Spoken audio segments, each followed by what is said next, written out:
tukiri ku Rwanda, Perezida Paul Kagame ahangayikishijwe n'uburyo umubano n'u Burundi warimo ugenda uba mwiza, ariko nk'uko bivugwa Uburundi bugakomeza gushyigikira abatera u Rwanda. Pierre Claver Niyonkuru aratubwira uko byifashe. Perezida w'u Rwanda Paul Kagame yatangaje ko ku butegetsi bushasha bwa mugenzi w'u Burundi Evariste Ndayishimiye icuka cari catanguye kuba ciza hagati y'ivyo bihugu bibiri. Yamara mu kiganiro yahaye ikinyamakuru Jeune Afrique, Perezida Kagame avuga ko igitangaje ari uko ico gihugu kitaraheba agatima ko gufasha umwansi w'u Rwanda. Yagize ati, iyo umubanye ari nkwezi y'amarere agateza umutekano muke igihugu cawe, uragerageza ugahangana n'iyo ngorane utibagiye no kurondera icinyegeje inyuma. Mu kiganiro cihariye yahaye Jeune Afrique, Perezida Kagame yongeye ati, iyo umaze kumenya ko kanaka ashigikiye umwansi wawe, aho nca mpangana n'ingorane zibiri. Iya mbere n'umwansi aca muri ico gihugu c'u Burundi akajabuka imbibe akadutera. Ica kabiri ni uwinyegeza inyuma ntaboneke, agakorera mu mpisho agashigikira umwansi yanteye. Ijwi ry'Amerika ryashatse kumenya ico Uburundi bo bivuga ko umukuru w'igihugu aho yarari kuri uyu wa gatatu kwigisha abasirikare bakuru gukunda igihugu yanse kugira ico abivuze ko. Umuvugizi wiwe Evrine Butoyi yabwiye abamenyesha amakuru babimubajije ko kuri uyu munsi atabibazo vy'imigenderanire, umutekano canke igisirikare vyamujanye, ahubwo ko yifuza kwigisha gukunda igihugu gusa. Ico bikoze ishirahamwe ryigenga ryegereye ubutegetsi Foricone F ryabwiye Ijwi ry'Amerika ahubwo ku Rwanda rushaka kwiteza utunyoni. Gerard Hakizimana ni warirongoye. Ari naco gituma vyashikirijwe n'umukuru w'igihugu c'u Rwanda, twovuga ko ari imvugo vy'ukuri biboneka ko zigomba guhishira abagomba gutembagaza ubutegetsi mu 2015, mbere bikaboneka ko u Rwanda rushobora kuba rugifise umugambi wo kubanda ruhungabanya amahoro n'umutekano mu gihugu. Ari naco gituma dusaba amashami mpuzamakungu kugira afashe kugira nyabuna imigenderanire y'u Rwanda n'Uburundi ibe myiza, maze nabo bagomba gutembagaza ubutegetsi bashobore kurungika mu gihugu bacirirwe imanza. Ico tuko turabona coco ni uko vy'ukuri umukuru w'igihugu c'u Rwanda ariko arirengagiza na cane cane ibikorwa bitari ku Burundi bumaze gukora byo gusubiza hamwe. Rero tugafata ko ibyashikirijwe n'umukuru w'igihugu c'u Rwanda ubwambere twebwe mwishamo turongoye gishinzwe Rwanda kabana mama ari imvugo by'ukuri zitanwanisha, ari imvugo zitifuza imigenderanire myiza. Ari naco tuma mwishira hamwe turongoye hari n'agateka kazina muntu dusaba ko by'ukuri u Rwanda gutanga bagoye gutembagaza ubutegetsi. Ico kibazo c'abashatse gutembagaza ubutegetsi ishami Foricone F rivuze n'umukuru w'igihugu c'u Rwanda Paul Kagame yarabigarutse ko mu kinyamakuru Jeune Afrique. Yagize ati, mu Bufaransa, mu Bubirigi n'ahandi izo mpunzi ziriyo, kandi bamwe muri abo baragize uruhara mu gushaka guhirika ubutegetsi. None murumva Burundi bubwira ivyo bihugu ngo mutaduhaye abo bantu ntituzosubira gucana uwaka. Hari imbere n'abaciye mu Rwanda imbere yo gushika i Buraya, harimo n'abasirikare bakuru, abashinga amateka, abashikiranganji n'abandi. Perezida Paul Kagame yanavuze ko igihugu ciwe kidashobora kwirukana impunzi. Yagize ati, abatari bafise ahandi baja uyu munsi bari mu Rwanda nk'impunzi. Kubitwerekeye twebwe ntidushobora kwirukana impunzi, oya, ahubwo ico dushobora kwemeza tudakekeranya nuko mu gihe cose bakihari atana bamwe bazokwigira bishira hamwe ngo bagerageze gutera Burundi bavuye mu Rwanda.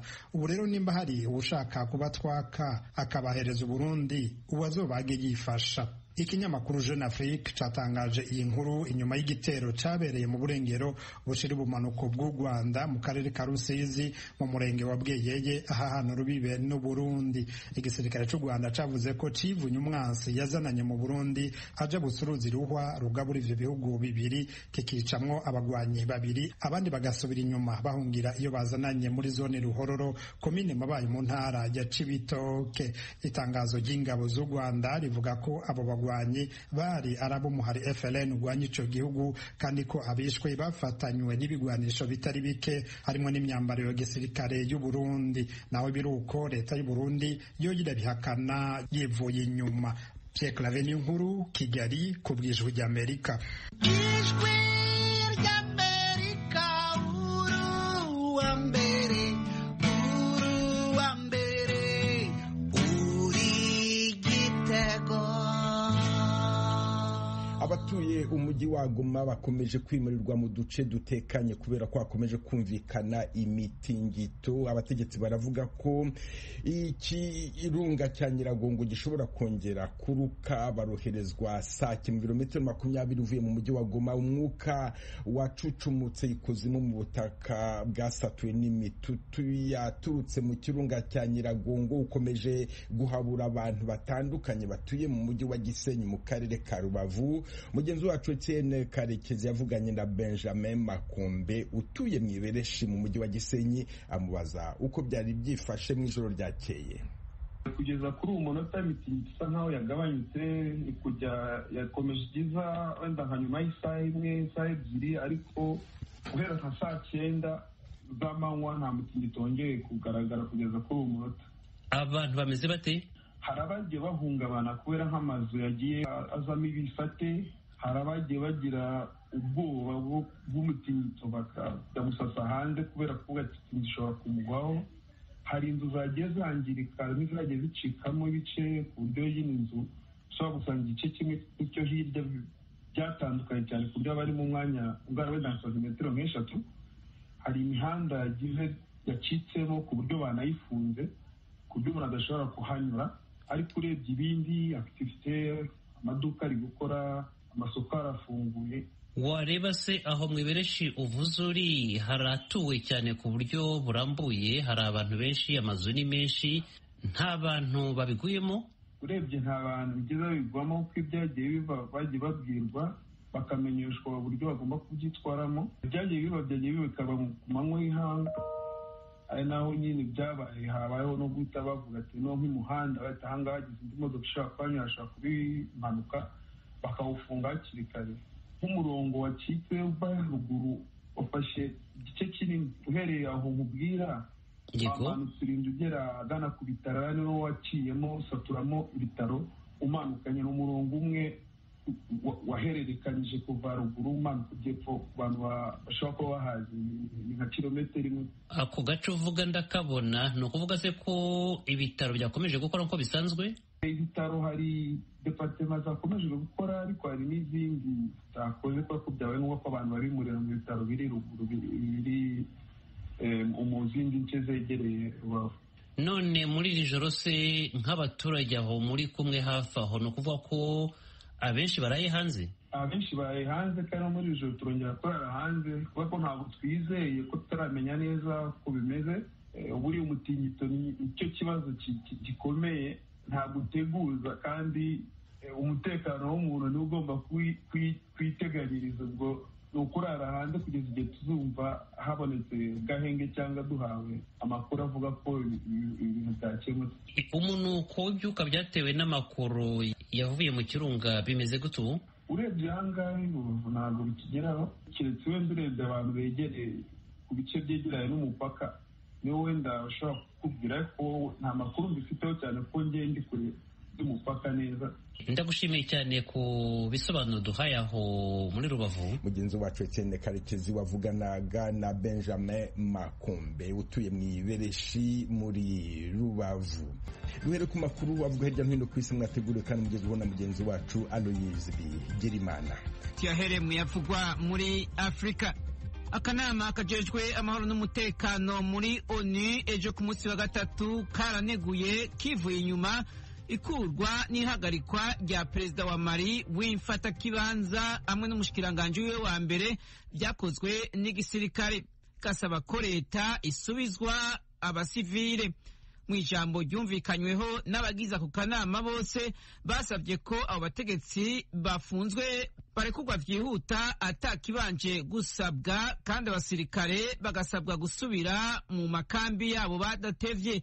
Mu gatondo keje ku munsi wa gatatu perezida wa Mali w'imfatakibanza Ba Ndaw n'umushikiranganje we wa mbere Mokhtar Ouane baratanze imihoho nk'uko byashyikirijwe n'umutegetsi mu kagwi k'abasirikare kigaruriye ubutegetsi. Ni nyuma y'iminsi ibiri bafashwe bagafungwa baka ubutegetsi mu gisa na kudeta ya kabiri yabaye muri ico gihugu mu mezi 9. Muri Afrika kandi abantu barenga 150 baraburiwe irengero inyuma yaho ubwato bwunguruza abantu barimwo busambukiye buca buribira mu kiyaga ni mu buraruko bushira uburengero bwa Nigeria ejo ku munsi wa gatatu nk'uko abategetsi babishikirije. Ubwo bwato bwari mu mazi hagati y'amareta ya Niger na Kebbi igihe bwazama. Abategetsi bavuze ko bwarimwo abantu barenga 180 barengeye cyane abo bwabwirizwa gutwara. Abantu 4 nibo batowe ibiziga, abandi 156 baraburiwe irengero kandi vyiyumvirwa ko bakiri muri ayo mazi.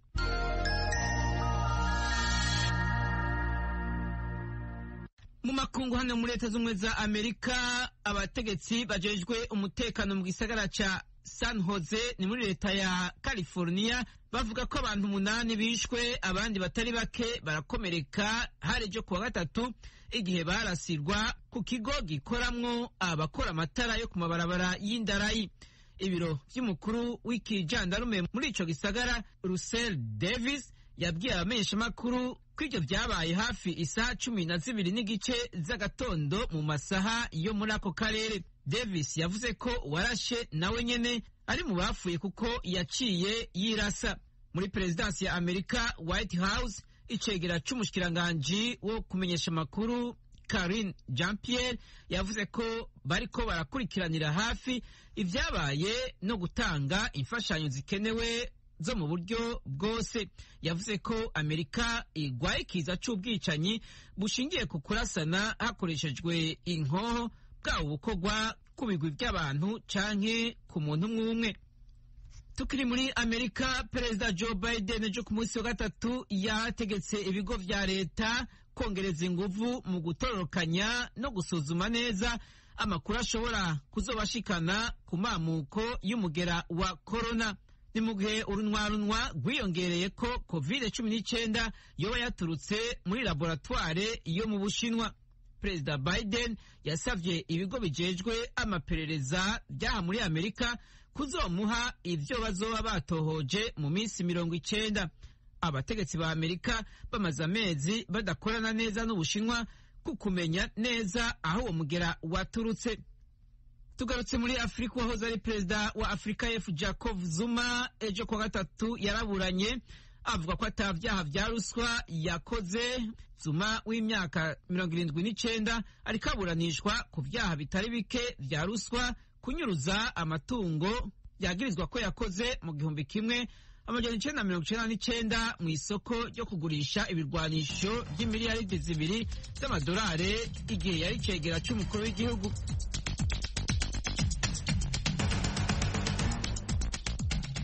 Urakoze Aloyize Bigirimana. Mukomeje kumva radio Ijwi ry'Amerika yumvikanira kuri FM 104.3 no kuri FM 88.3 radio Inshuti ya bose mu Rwanda. Mu Burundi turi ku mirongo migufi ya shortwave kuri metero 19 na 22. Mushobora kandi kumva ibiganiro byacu muciye ku rubuga rwa internet kuri wa@radio.com naho ku mbuga za Facebook, YouTube na Instagram. Adresi yacu ni VOA Radio yacu.